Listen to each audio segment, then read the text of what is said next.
Hey, Crispy Crew, welcome back to Crispy Cocktails, where we bring you the best drinks, the best conversations, and get crispy with leaders, coaches, mentors, entrepreneurs, and all-around badasses making waves.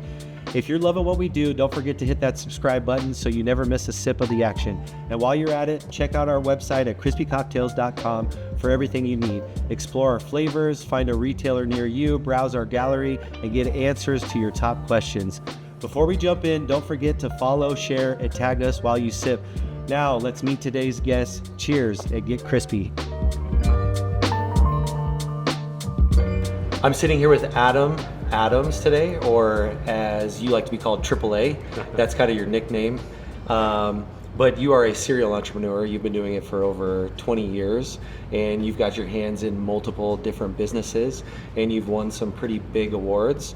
I know that you started in real estate, and then you branched out from that, did some meetings and some events, and then got into podcasting. And your podcast is actually on podcasting, which is really fun and cool. And then now you just started a startup that is called Optimized, and it works on blood work and health and fitness. And you still have your hands in all of those different pots. And so excited to have you here today. And another serial entrepreneur, somebody who knows a lot, been around the block, and really can knows a lot and can give a lot of value. So thank you for being here. Tell me a little bit about yourself and how you started with your entrepreneur journey. Yeah. It's my dad's fault. So my stepdad growing up, he had always had a couple of businesses. He was a landscaper, he was a general contractor. He had rentals, self-storage units, and a bunch of other stuff. And he would just try to pour into me every day that I needed to be saving 10%, investing 10%. I needed to be an entrepreneur to save in taxes. And I never believed him. Like when you grow up and you have your parent telling you whatever, you won't listen to him. But if someone else says the exact same thing, it resonates. So I was like, yeah, Dad, when I'm old. And he ended up buying me a piece of property that his accountant later said I had to pay $100 for. I was in college, so $100 was a lot of money for me. But I found a way to give him that $100, and so I officially owned a piece of America, a little piece of land, and I flipped it a couple years later, and I made more by selling something I never did anything to than I would have made in an entire year after graduating college. So I never used my degree, and I've just been building companies ever since. Okay, what was your degree in? What did you study in college? I switched a lot of times. I did business for a while, entrepreneurship. I did construction management, but what I ended up graduating with was music education. Music education? Yeah. Okay, and you probably don't use any of that now. I mean, I've learned some things in some of the education classes, how to that are kind of like persuasive ways of talking with people, so you're more likely to sell. For example, it's like, hey kids, when we head on the way to the gym, do you guys want to stop at the drinking fountain or not? And that seemed like such a simple thing when I learned it, but really what it taught me was you need to assume the sale that we're going to the gym and help someone feel like they have a choice in the matter. Do you want to stop at the drinking fountain or not? And I think that's helped me through multiple different businesses, selling door to door. I've learned a lot along the way, and I think that that degree helped me with people because you learn how to work with. So there's classes that you take for like special needs people. People are ultra smart or behind. And there's other classes that teach you how to work with young people.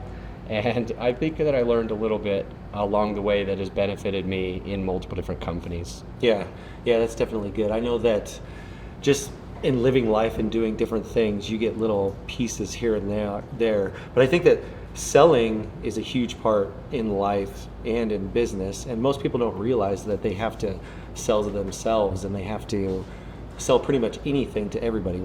all salespeople in one Yeah. respect or another. And so you got the $100 to buy your first house, you flipped it, you sold it. It was actually a cabin lot. So Okay. there wasn't even a door to it. Okay, where was it? It's called San Pete County, Utah. Like Okay. it's just in the middle of nowhere, maybe 2.5 hours southeast of Salt Lake City. Okay.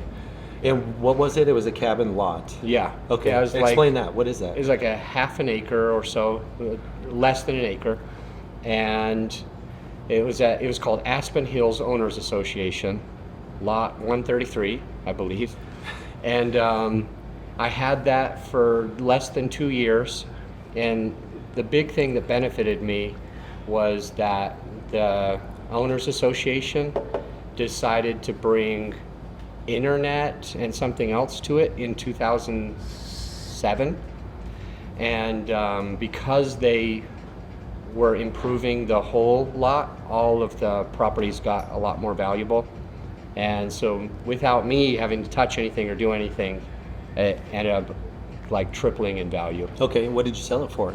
It was like 20 something thousand. Okay. Did your which dad would have let been you? more than a whole year graduating with music ed. Okay. Did your dad let you keep all of those proceeds? Oh yeah. Yeah. It was my property. It was deeded in my name. Yeah. He hoped that I would hold on to it for life and always have a place for my kids and I to have a good time with. Go snowmobiling during the summer. Go dirt biking. Dirt biking in the summer, snowmobiling in the winter. Yeah. So, But at any rate, like when it became so much more valuable, I thought, hey, I got to sell this. Like Yeah. this is awesome.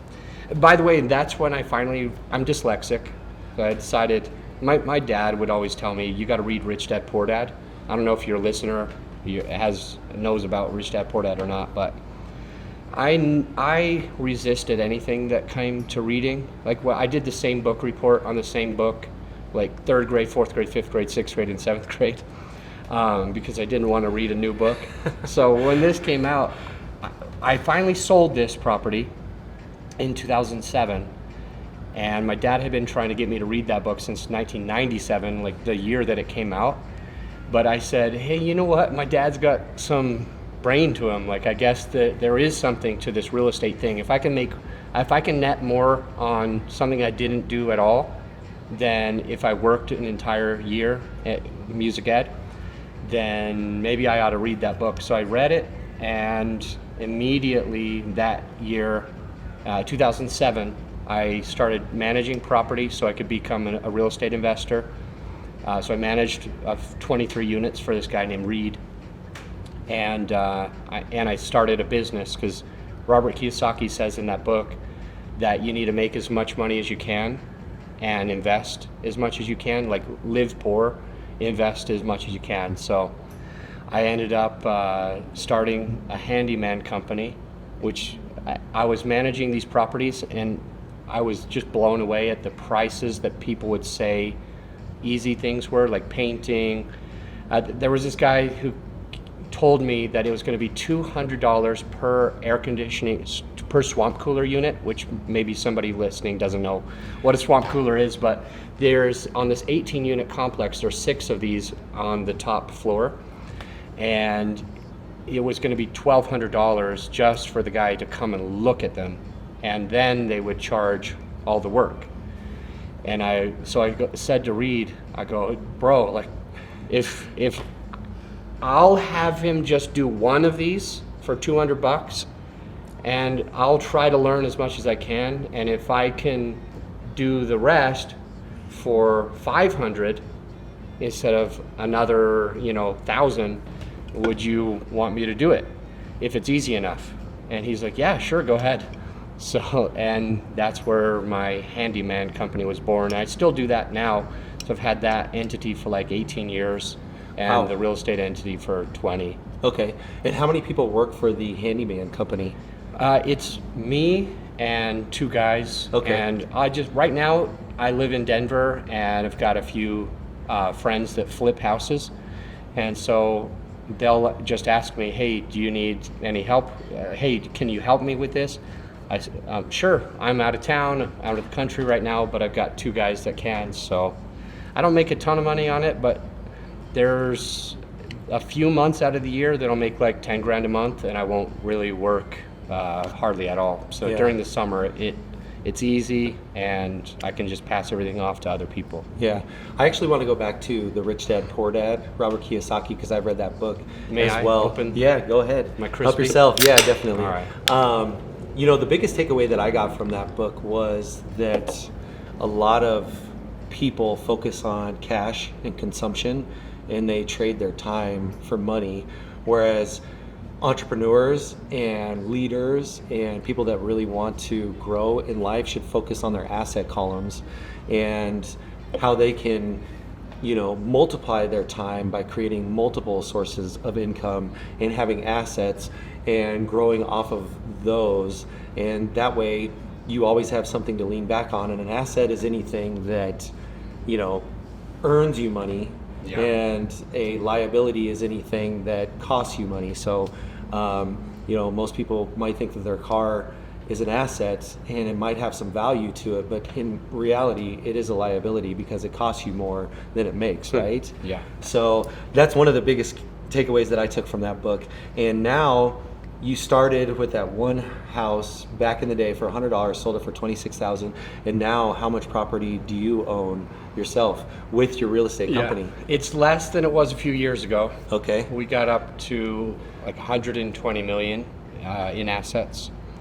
Now, And how many it's units was like that? 8 million, Okay. maybe 9 million. It was over 1,000 units, and most of them were worth about 100,000+ per unit. But now we have 86 unit and 68 unit. I've sold all of my houses. From 2019, I believed that there would be a crash by the fall of 25. So I started divesting, selling everything that I could. We've got 2 properties left. It's probably worth 9-ish million. Okay. Wow. So you liquidated your entire portfolio. Yeah. Yeah. As much as possible. Okay, Yeah. because you assumed that there was a recession on the horizon. Yeah, we were building up for so many years, more than any other previous time. And so it felt like it was going to come pretty soon. And the stock market back then was a little sketchy. Like, it already looked like it was propped up unnaturally. And so I felt like within 6 years we would be in a recession. Now, we've had ups and downs in 2019 with COVID in 2020. Yeah.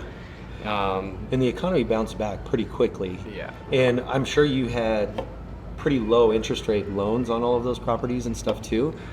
We can't refi right now. Yeah.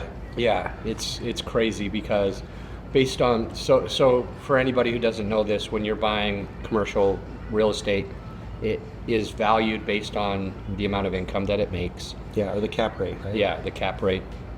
So we had really good interest rates, but now, because the interest rate, even if it's just 2 points higher, that's hundreds of thousands of dollars a year. And it makes those properties like very challenging to sell. Okay. So Where a did lot you of people have lost money over the last few years, so I'm kind of glad we stopped buying. A lot of people have lost money. Even some of the top apartment investors have been losing money and taking. I mean, it's been a little sad, but an overall crash or recession, I don't know if we can say that it's happened yet. Yeah. Yeah, I think we're on the verge, and I think that everything is cyclical in life, and we had such a big run of growth, and I mean, a recession probably is inevitable in some sense. We just don't know when it's going to happen. So you were smart enough to see that, and nobody could have predicted COVID, but you know, we were able to get through everything. But you can kind of see, you know, some slowdown in the economy, inflation being high, interest rates still being high, to where, you know, it could definitely be a downturn in the market sometime soon. for sure. And then how did you end up finding all these buyers for all your properties, or was it one buyer? Oh, it's not hard. I mean, you want to sell, you got somebody to buy. It just depends on the price. But we sold a bunch through brokers. And I think that's the only way that I can't think of another way. I do have a business partner. His name's DJ, and he's the asset manager. So he would know more about how did we find. But I think everything was from just a real estate broker, a commercial broker, and they would go out and put everything out on the market. We do have one that's listed literally as we're recording today, and it seems like we'll make money on it if it sells for what we want to sell it for, and that the person could buy it and actually have an asset, but you never know until it ends up actually happening. Yeah. What advice would you give to a young real estate broker or entrepreneur that wants to get into real estate and they're just starting out in their career now?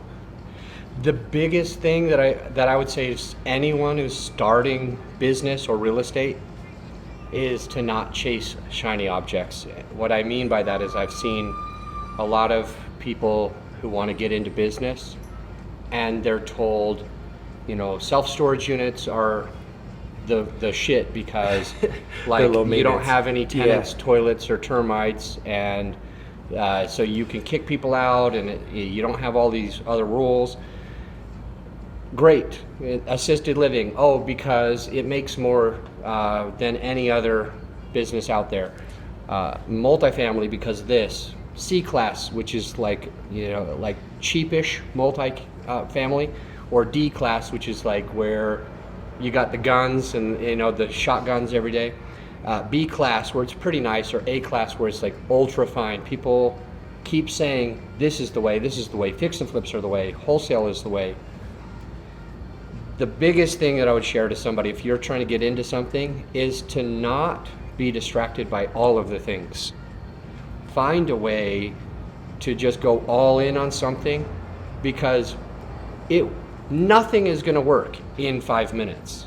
Nothing. It doesn't matter what the business is. You have to stay persistent and consistent, going the same direction for a long period of time, putting on your horse blinders, and that's when you will get success. The people that fail, which is like 90+% of people trying to get into it, I believe most of those guys and gals that are failing is because they try something for a little bit of time. They're sending yellow letters or mail, direct mail, or they're trying the phone calls, or they're trying this. They go to assisted living, self-storage, RV parks, but they don't do anything fully.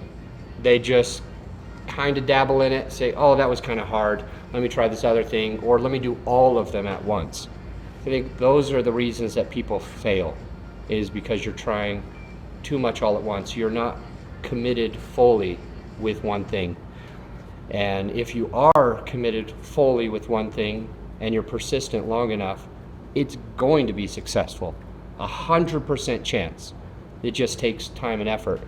There's a book, I think it might be called 3 Feet from Gold. Essentially, like you dig and dig and dig and dig, and you're like, there was nothing. And to you right now, there's nothing. And so you go somewhere else and dig. You dig and dig and dig, and there's nothing. But what you might not have known is that you were literally just 3 feet from striking oil, or striking gold, or making it big in whatever that is. It's just that you quit too soon, told yourself that this doesn't work, and then you went some other direction only long enough for that also to not work. Yeah, definitely. And I see that a lot with people that will work 1, 2, 3 years into something and then they give up. And then when you start something from scratch again, it's going to take you 1, 2, 3 years to get back to that point that you were before. And you stuck with real estate and you're still doing it now, for 20 years. Yeah. And just stuck with that and stayed with that concept until you were able to grow, until you had the assets, until you had the cash flow to actually go into some different things. And then you can kind of expand and look at different industries and do different things, or try different stuff like that. So I think that that's great. That's very good advice to live by if you're an entrepreneur or working in real estate or anything like that. And then you were able to pivot a little bit. And what made you decide to go into podcasting? And explain a little bit about your podcast. So I launched my first podcast in 2016. Okay. And at first it was a challenge. I didn't know what I was doing. Definitely am not a tech savvy type of person. So doing podcasting, or even having a company now that helps other podcasters, it wouldn't have been something that I would have expected for myself. What I understood though is that your network is your net worth. I had heard that enough times that you need to build the people around you and be intentional about who that is. So I decided, hey, if I have a podcast, it doesn't really matter to me if nobody listens.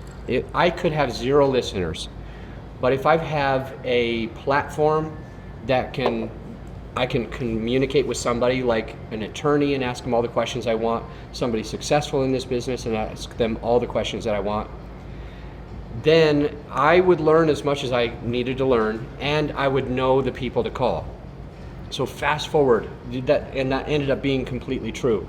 By launching a podcast, I showed that I had a platform, and for a while I had less than 100 people listening to each episode. But because I had a platform at all, I was able to reach out to some big names in my industry, in the real estate investing space, which was that first podcast, and I was able to have good conversations with them, and they knew exactly who I was. And when I needed something, I could call them and say, hey, I heard that you find a way to pay your real estate, your passive investors all the time. Like, what are you doing differently? Oh, I'm just doing this. How does it work? I can't tell you, but I can put you in touch with my accountant that knows how the back end of that stuff works. So I got an opportunity that not everybody gets, and that is to be able to just text message the people that most in this space, learning and growing, most of those people believed were untouchable. But because I had this thought leadership platform, I could reach out to them, ask them anything. They remembered me. They remembered that I added value to them. And now I've got their cell phones and I can reach out to them anytime I need. So that is a big thing to me that I believe can really benefit anyone, is finding a way to have, here's 3 things really that you need. You need to have a social media presence. Gary Vaynerchuk told us this in like 2015, yeah. That if you don't have this by 2023, you're going to lose in business. Well, newsflash, is already way past 2023, and people are losing in business because they don't have a social media presence. So I call it the 3 pillars of influence. You got to have a social media presence. It doesn't mean you have to shove your business down everybody's throat, but it means you have to be there. Secondly, you have to meet people in person, like this interview, and also how we met originally. Yep. Or if you've got a storefront, or if you can do Zoom, you got to meet somebody face to face because you gain the most amount of trust there. And third, you need to have a thought leadership platform where people can talk about you when you're not even in the room. So when you have all 3 of those, literally 100% of the people that have all 3, they are successful. Gary Vaynerchuk has all 3. Grant Cardone has all 3. What's his name?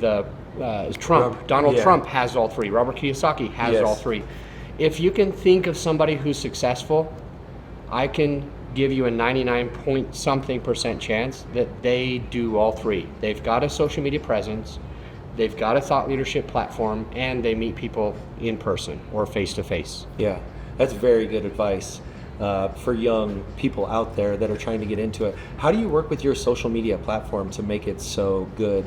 And do you focus on one thing, or do you do multiple things? Like multiple platforms? So here's a few ideas for social media. Gary Vaynerchuk, hopefully your person listening knows who that is. He wrote a book called Jab, Jab, Right Hook. And it's interesting, when he wanted that book to go live, He talked to his producers and he says, I'm not willing to let this go to the public if you only put 2 jabs.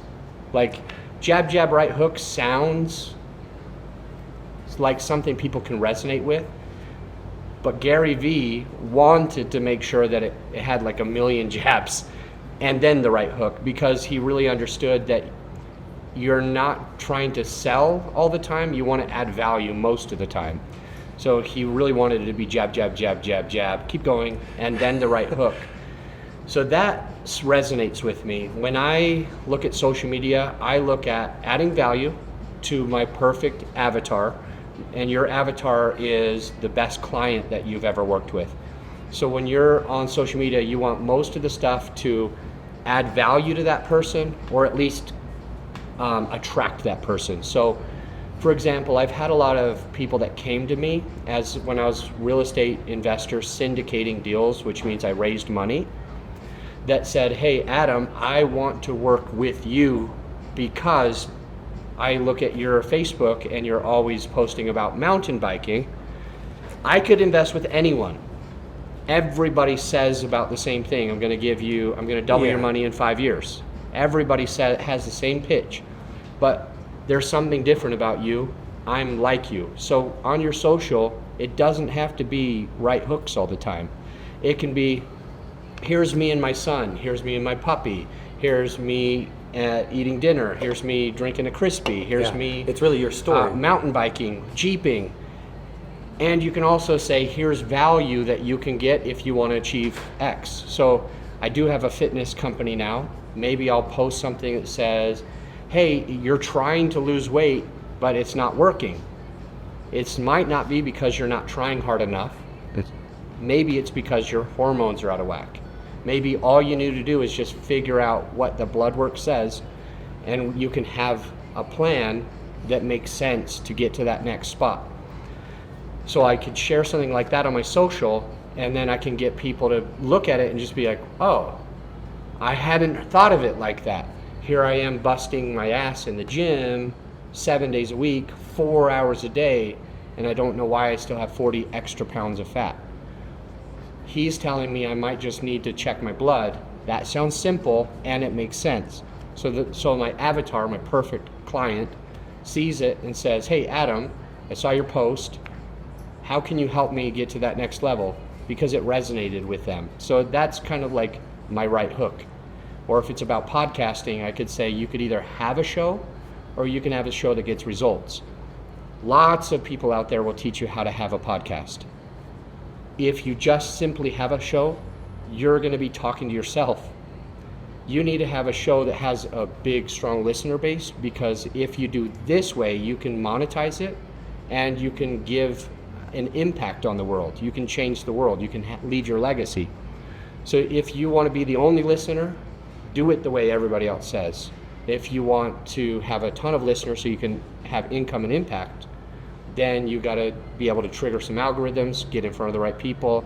It's still very, very easy, but you got to do it a different way. Now that avatar is like, okay, yeah, I don't want to talk to myself. I would rather be able to talk to lots of people and get these 2 things that I want, impact and income, so they're more likely to jump. So you give value, and then you finally say, I can help you with this. Gotcha. That's a really good way to put it. And let's dig into that a little bit deeper. So your podcast is on podcasting, and how people can get more viewers and monetize it and leave a legacy and get more impact with everything that they do. How is your business model work in podcasting? How do you get your customers, and how do you navigate that entire landscape? A lot of questions. Let me see if I can get them all. So, how do we get our customers? The main thing that we are focusing on now, for the listener, you probably, if you want to get your customers, the best thing you can do is paid ads. Like, find a way to, I think they call it ROAS, return on ad spend. Yeah. Find a way to get your ROAS at a higher number, a higher conversion rate. So I'm spending, for example, $1 and I get $2 back through this paid ads. where I'm spending $1 and I get 5 back. Find a way to get that as high as you can, and you'll be able to scale your business. For me, as I'm trying to grow and get customers, I focus a lot of stuff, and I'm not saying this is for the person watching this, but I focus a lot of the stuff on just finding a way to be myself on my social media, to not act like something or prove something. I'm not that into cars. There's not very many cars that I care about or want. I could buy a car, like I could buy that, but to me, it seems like a waste. So for me to get in front of like a Ferrari or something and put that on some of my social media seems completely not genuine to me. So I need to be who I am. So I wear a t-shirt or a polo in almost all of my posts. I'm rarely ever going to be wearing some suit, or whatever. I'm going to wear jeans or shorts, flip-flops or tennis shoes. But I don't want to try to project I don't want to project to be something in order to get something. Yeah. If you can find a way to be your congruent, like full self, you're going to be able to track those people much, much easier. And so I do see a ton of people, like really, that they go out and they're drinking, smoking, marijuana, they're having a good time, they're partying, they're wearing their t-shirts, they're wearing whatever, but then on social, it's something completely different than who they are. They're wearing a suit, they're acting professional, they cuss all the time, but in this, they have this different image of somebody who doesn't cuss, for example. If you're not in full alignment or congruency with your full self, people will know that. Yeah. So I try to, find a way to be exactly who I am, to shine that way, and have a platform where I'm just adding value to the right person. For me, people call me, like for example, I'm really grateful for this. I'm really proud of this. But just yesterday, I signed a client that was $104,595. I signed that yesterday. I didn't do paid ads. I just mentioned that I helped a couple of people with their podcast. He joined me for our top tier. He did a few add-ons and ended up being worth almost $105,000. Same day, I signed somebody and they paid as well with my fitness company, $8,000, just like that. So the point is, like, I didn't use paid ads for those things. I just added value on social media, shared what I can do, and they came to me. Brad, who's my new client in the podcast agency that spent $104,595, he ended up saying, "Hey, I've been following you for all of these years. I finally decided to have a podcast, and I knew that I wouldn't hire anyone but you." So he essentially sold himself to working with us. Same thing with Mark, who signed up for fitness for about $8,000. He reached out and he said, "Hey, I want to work with you because you like to go skiing. I like to go skiing. You real estate. I do real estate.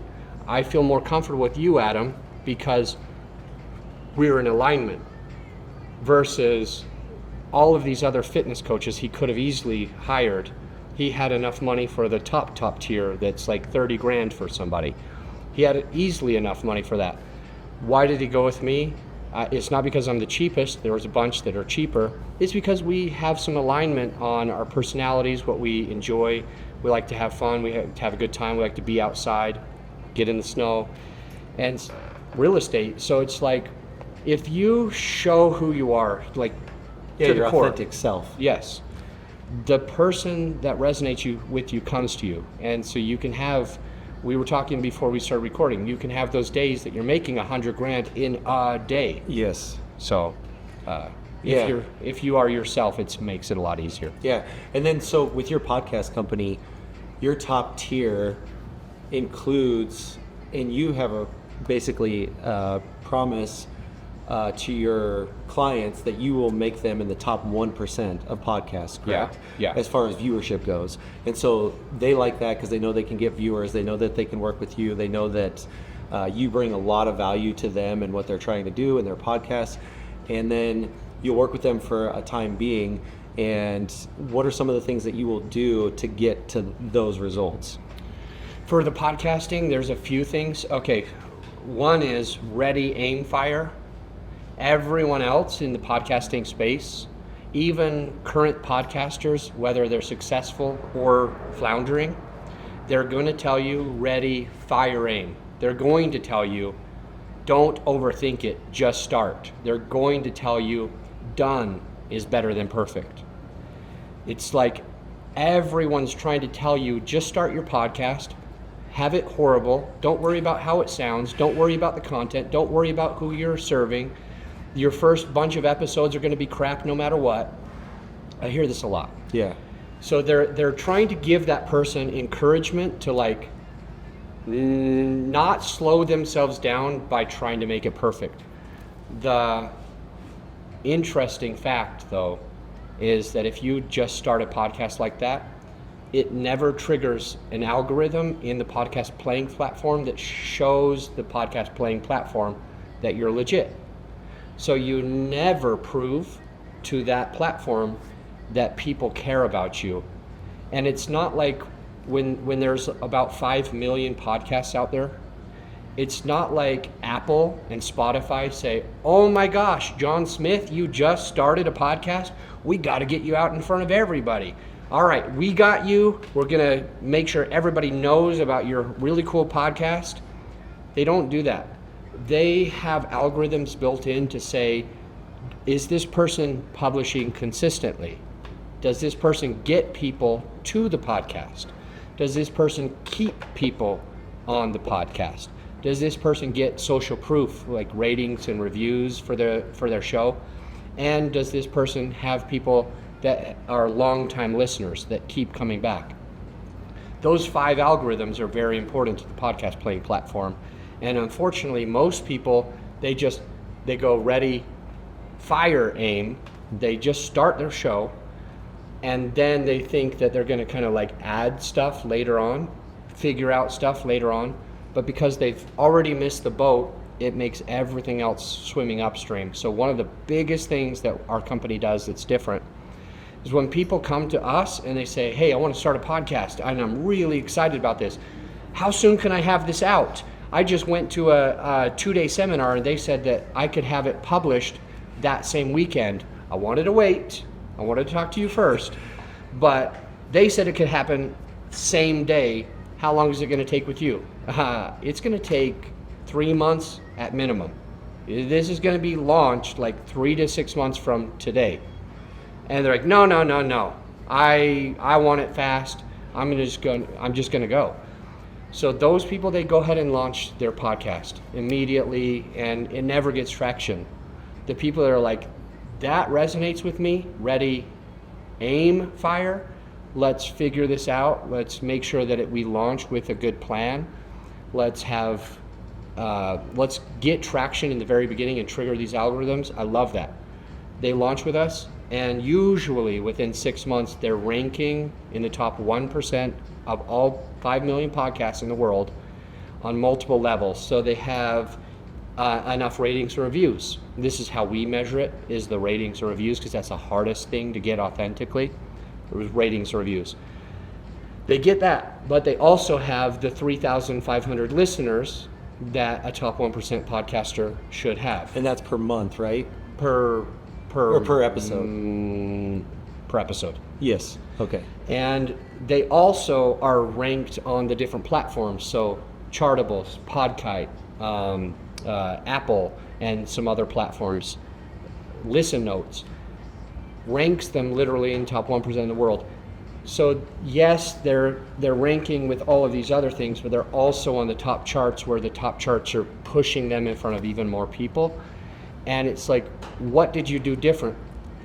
Well, I didn't want to launch it immediately. I wanted to make sure that when I launched, it was able to get the value, it was able to get in front of that person, all of the things were figured out so that people didn't, I call it a bounce rate, where that means I'm going to listen to your podcast, I'm going to check it out because it got put in front of me somehow, and when it doesn't resonate with me, I'm going to jump off.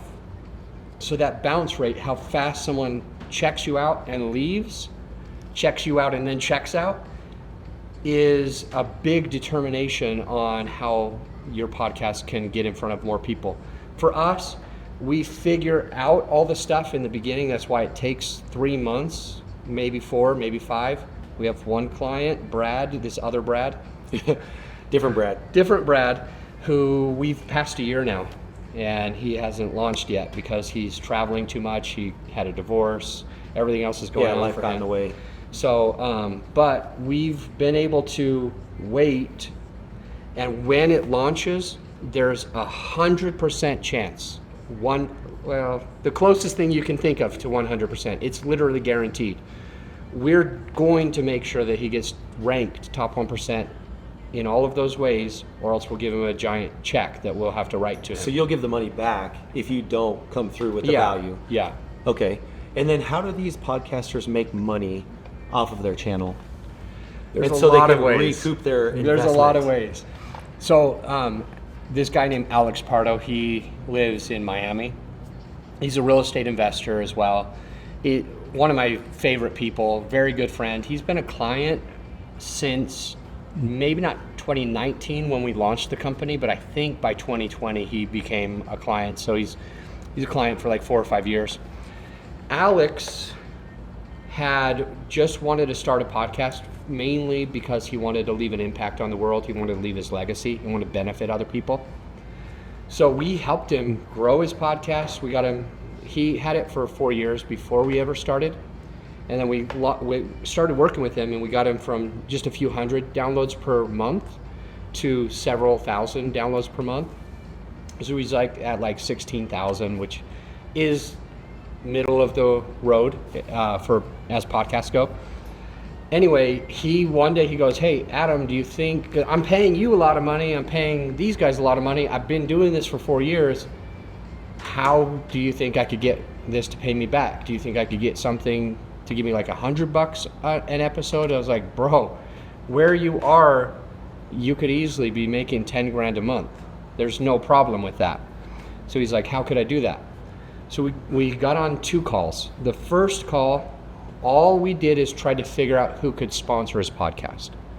Who out there does he already have a good relationship with? Who out there also can add value to the listener that he's attracting? Yeah, or resonate with the avatar. And who out there has enough money to put into advertising to be able to grow?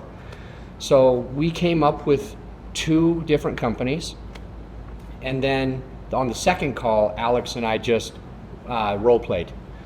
So we went through, we talked about voice inflections. For example, with voice inflections, when I was selling investment opportunities to people that wanted to be part of syndication, the passive investor, I would tell the person running the webinar, I would say, "Hey, I need you to make sure that you say that we already have raised 4 out of the 5 million. So our total raise is 5 million and we've done 80% of it. So I need you to say that." So the guy gets on and he's like, "We've raised a little over $4 million and we have less than $1 million left." And I was like, "Bro, what are you doing?"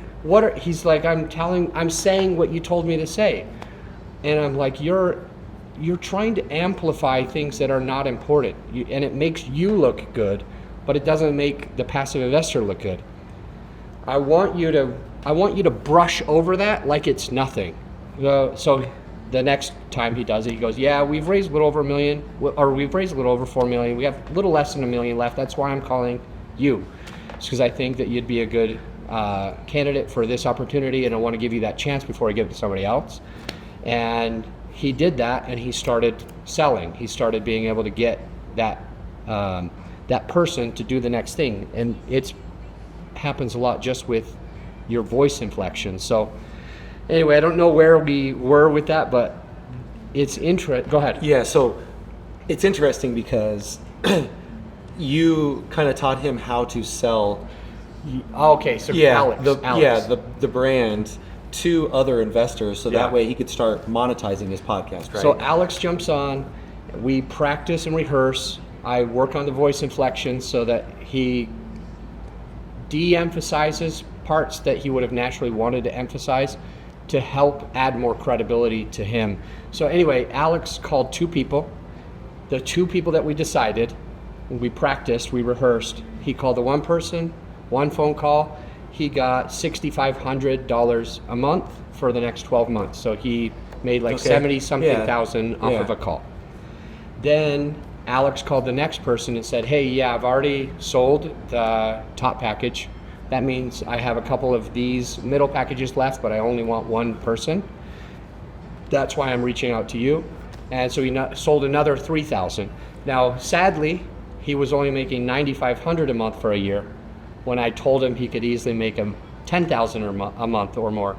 But just the way that he created the packages, it wouldn't mathematically add up if he ended up doing it. He would have had to sell more. But $9,500 a month, that's still over $100,000 for his podcast. So you asked, how do you monetize? There's multiple ways to monetize a podcast. But I don't think you should try to monetize the way that most people talk about. And this is called the CPM model, or cost per meal. And that meal is a Latin term for 1,000. So this means somebody pays you a certain amount of money per 1,000 listeners that you have. So the way that you don't make money is CPM. That means I've got 1,000 listeners and I'm going to get paid $20 per 1,000. If that was Alex, and at 16,000 downloads, he would have made $800 a month. Yeah. I told him, do not do that. I want you to reach out to the people instead of having them reach out to you. I want you to control the price instead of them controlling the price. I want you to offer this partnership opportunity. So he did it. 2 phone calls. He did it differently from the norm. But here's the big thing. That's not the best way to make money. He was making $9,500 a month for a year. At the end of the year, I kept telling him that there was a better way to, during this time, I was like, but you could sell your own product or service. And he didn't want to do that because he felt somehow disingenuous. He kind of felt like a sellout or a like hypocrite. He was like pushing his products on somebody or his listeners. It didn't resonate with him. It didn't feel good in his heart, like to sell his own stuff. But I told him, you can make way more. On my podcast, I'm making between $30,000 and $100,000 a month by selling my own products and services.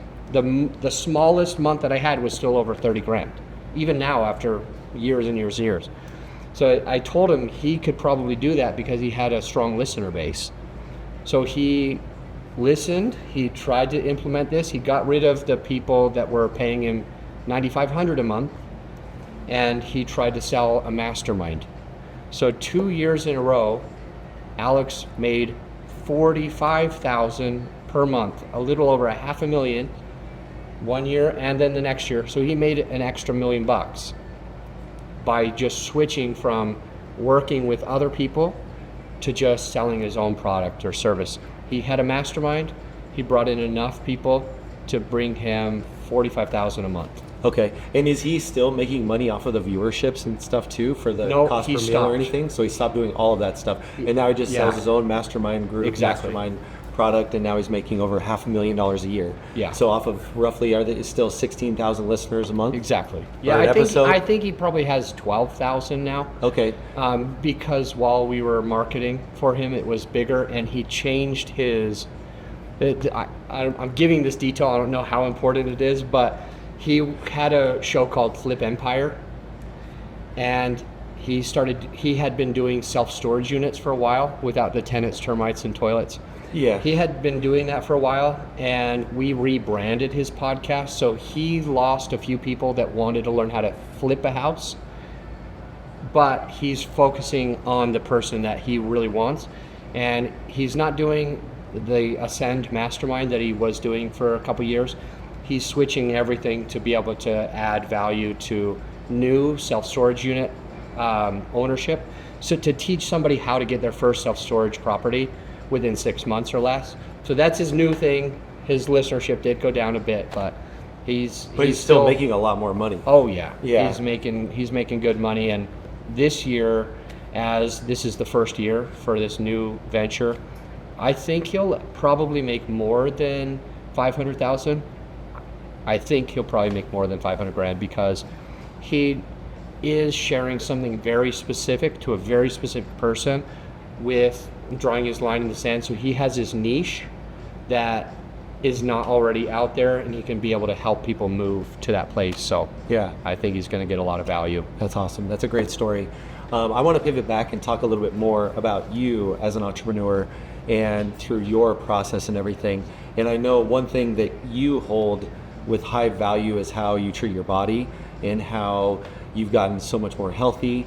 And I know before you were a little overweight and you didn't feel right and you were trying to work and you were working 80 hours a week and you found better ways to do things, and you decided that it's going to be more important for me to focus on myself than it is anything else, and then everything else will kind of fall into place. And that's where your fitness business and where you optimize health and wellness kind of fits in with everything too. And so you decided to change your lifestyle, figure out how, and by the way, you look super fit and that you're in great shape, and decided that you could monetize that as well. And you just started doing it for yourself and realized that you could do this for other people and give them value. And then that turned into another business as well. And so talk about that journey. So I worked for about 3.5 years on all parts of myself. So I have been dyslexic my whole life. I never wanted to read a book, but I found out that I could listen to books. I could take the information, I could put it on. I listen at 3x speed. I don't know if that's normal. I know a lot of That's people. super fast. I know a lot of people that are How do you like keep up with 2x. As somebody who has major ADHD, like I can get distracted pretty easy. By listening to it much quicker, I can stay focused. It Interesting. sounds weird, but if it's slow, my brain is wanting to think of all the other things. But if it's quick, my brain can just stay on it, and I can get the value. So I listened pretty quick, and I was able to listen to 30 some odd books one year. So I focused on, I want to get daily sunlight, even if it's cold. I want to be out in the sun. So I decided that I might wake up anywhere from 6 to 7:30 in the morning. And the first thing that I'll do is just walk 10 minutes away from my house and back. So it's 20 minutes in morning sun. And will you listen to your books when you do that? I would, yeah. Yeah. And if I had to shovel snow, I'd listen to the books. Or if I was driving, I'd listen to the books on tape or the Audible. And yeah, so for running, I ended up hating my cell phone. So I ended up buying an Apple Watch, and you can connect, so you can still listen to everything. It'll track where you are, and you can still have the music going or the books going. So I started doing that, and my goal was, I don't care if I'm walking, running, jogging, skipping, I'm going to just be in the sun, morning sun, for 20 minutes. And to me, that meant I leave my house, walk away for 10 minutes, turn around and come back. That's it. And this small habit helped me to be able to get more energy, sleep, be happier, because the sunlight, the vitamin D, the early morning sun, it works with something called a circadian rhythm, like you getting your melatonin, you feeling awake, you being able to sleep better that night. And it's a healthy habit of getting some steps in. And with the vitamin D that you get from the sun, you feel healthier and happier. It increases testosterone naturally. So now your testosterone's higher, so you're burning fat easier and you're building muscle easier. So just this one simple thing of walking away from my house for 10 minutes every morning was something that could help snowball to the next step. It's important to say that I was drinking, I would buy a 30 pack of beer every Sunday, and it would be gone, and I'd need to buy So you're another. somewhat of a I'd heavy have drinker. like 5 drinks a night or Yeah. something. And I said, hey, you know, I'm gonna switch that for soda. And it's almost the same, because when Yeah, you're with the drinking that sugar much, and everything, yeah. I mean like seltzer water. Okay. But when you're Soda drinking water. that much alcohol, there's a lot that happens. There's this thing, like there's these happy hormones, they're called GABA. So your GABA receptors, they get, once you first take like even just a sip of alcohol, a lot of people, you start just feeling better just after one sip. And that's how I was. Like, so I would crack open that beer. It would be that time that I would say, the first beer, it would be that time that I would say, all right, it's time for me to wind down. But just that first sip of alcohol was able to get those GABA receptors and make me feel a little more happy, a little bit more relaxed.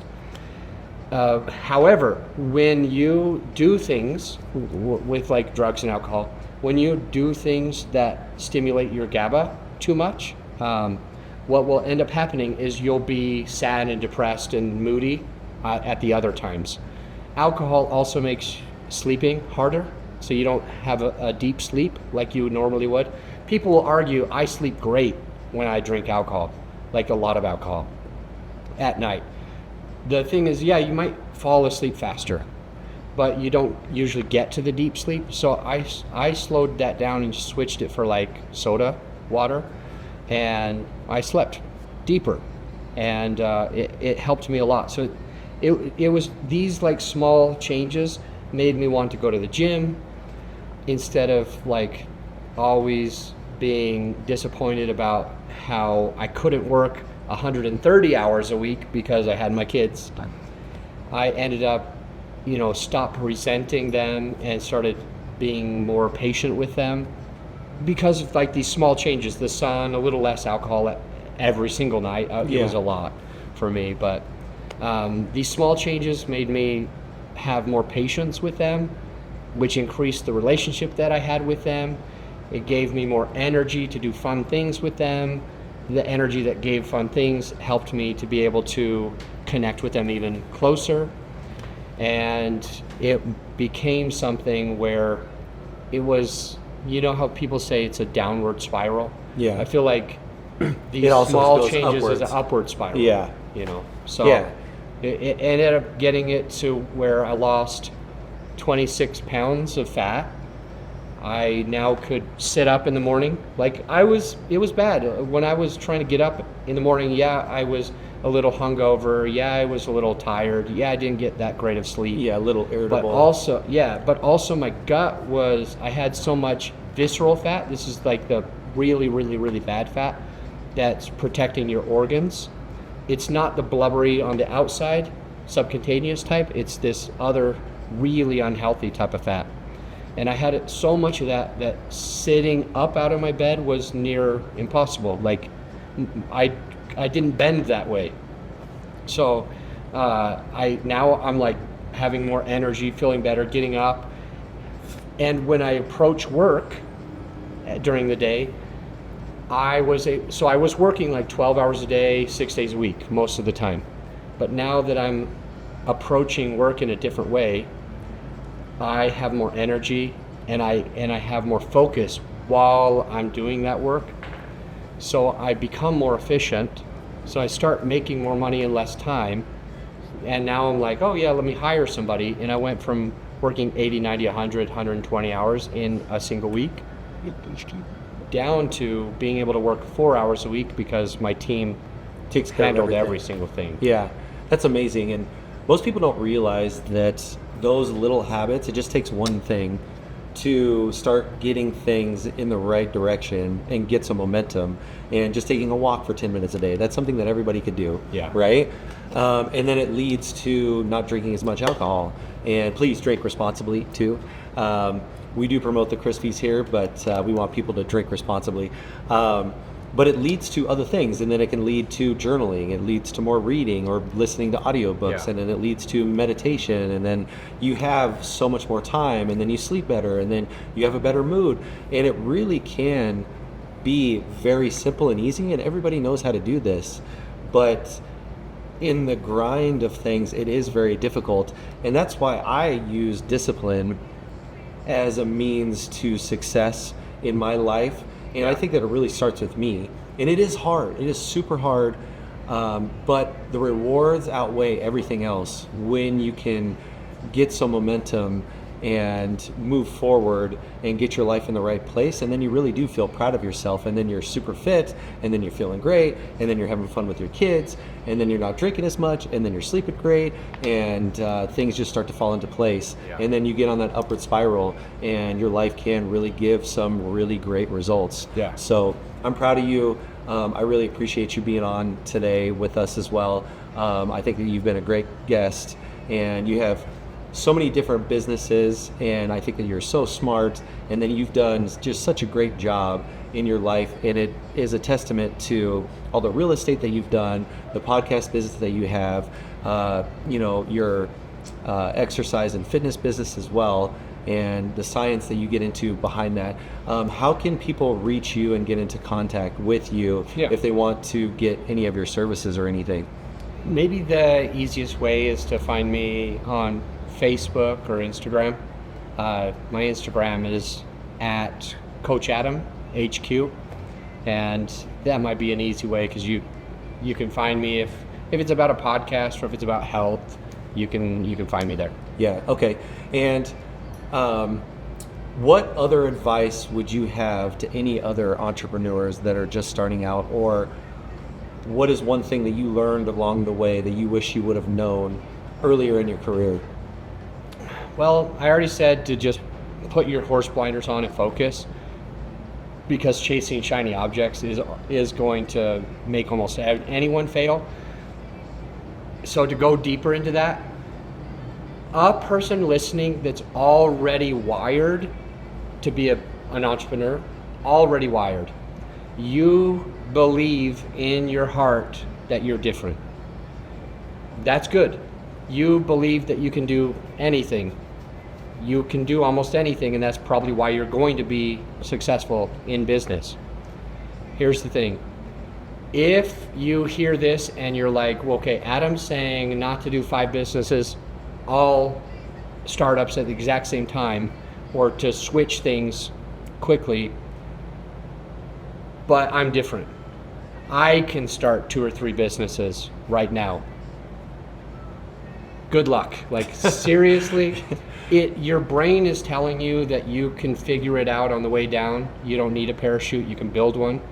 Your brain is saying that you'll find a way. Good luck to you. But if you want real success, find a way to get the first thing done and out of the way and figure it out, and you got your team before you take that second thing.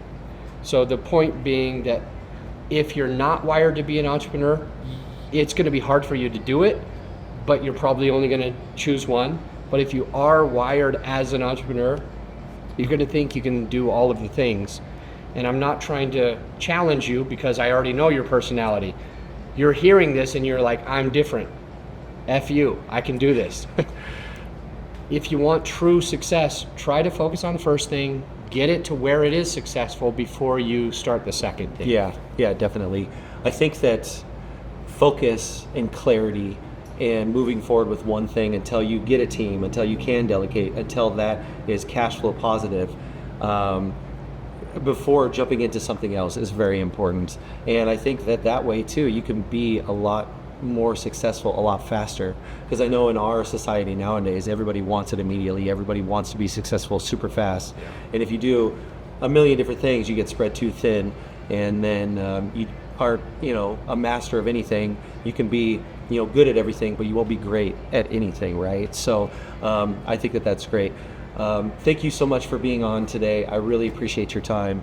And last question, which flavor is your favorite crispy? I love the blackberry, the pineapple, and the peach. Okay. And I don't know which one's my favorite. I think they're all fantastic. And it's like, oh, I want to try this today. Yeah. The blueberry I felt lacked acidity. Okay. And when I read it, it said like blueberry lemonade. Yeah, it's the blueberry lemonade. And I'm thinking, so anyway, I added 20 milliliters of lemon, and I thought that made it You liked it a little bit more super tart. delicious. Okay, or more yeah, acidic. so I'm thinking, Yeah. I was a fancy bartender, like one of those whatever bartenders for a while, who did all the craft cocktails. But I was thinking, they're all freaking delicious. The blueberry, I thought could add lemon, but I also thought because the name says lemonade, I'm like, why not have a little bit? But I'd say the pineapple, the cherry, and the peach are all 10s. Very good. Yeah. Yeah, cool. And you're drinking the tropical smash or the pineapple mango today. Yeah. So cool. Well, cheers to you, and thank you so much for being on. Cheers. Cheers. Hey, get crispy. Here's to 5 o'clock somewhere in the middle of nowhere. Here's to a good tan and a buzz with the good ones that we love. Here's to 2 for 1 on ladies' night. Here's to the 19th hole. Anchors down and bottoms up. It's almost time to start the show.